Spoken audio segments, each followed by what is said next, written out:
It was a busy time at the docks. All the engines were working hard, pushing and pulling trucks about. One morning, Percy was late. Cranky the crane was quick to criticise. "These ships can't be kept waiting, they have important cargo. If they miss the tides, they will be delayed in the docks. You should look up to ships and show more respect. You are, after all, only little." "We've got too much work," huffed Percy. "Then perhaps a lorry should do your job." Percy was shocked. He told the other engines what Cranky had said. "Stuff and nonsense," snorted James. "We engines run this island," said Henry. "What if a lorry does arrive?" I'm afraid it did, along with 2 more. Cranky was delighted. "Hey, you down there! Your job's done now. These lorries are taking over. One of them wants to talk to you." The lorry was very rude. "What's that steaming lump of scrap iron doing here? Be off with you." "Scrap iron? Steaming scrap iron? Pah!" A little later, Percy met up with Thomas and James. Another lorry was being rude to them. Then he saw Percy. "Oh, look, it's a little green goblin on wheels. You'll be scrapped. Just you wait and see." "Well, bust my boiler, what a horrid lorry!" exclaimed Thomas. "Despicable," agreed James. The next engine to meet a lorry was Toby. "Well, well, well. No wonder this railway's in a mess. You belong in a museum, not working in a quarry."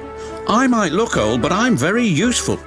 "Useful? Pah," replied the lorry. "Just you toodle off." "Toodle," spluttered Toby. "Come along, Toby," interrupted his driver. "Don't bother to argue with him. We'll go to the flour mill instead." But when they arrived at the flour mill, Toby was shocked to see yet another lorry. "What are you doing here?"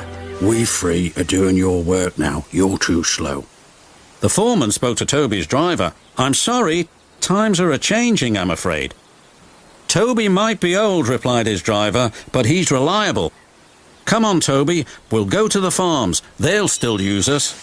Toby trundled sadly away. His railway ran through a narrow gorge, but vehicles had to tackle a steep and dangerous road.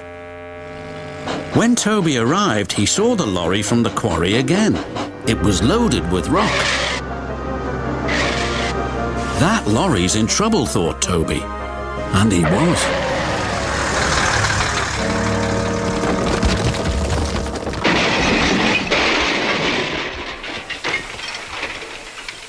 The driver was thrown clear.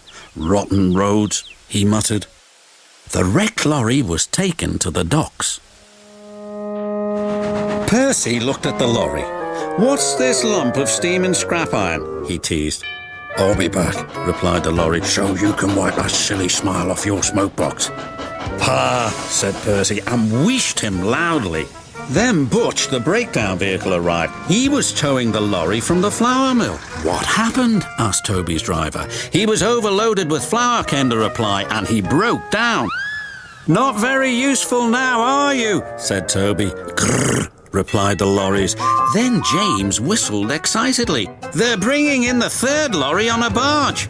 "What happened to that one?" James asked. "Stupid lorry was reversing and fell straight into the sea," said the tow truck man.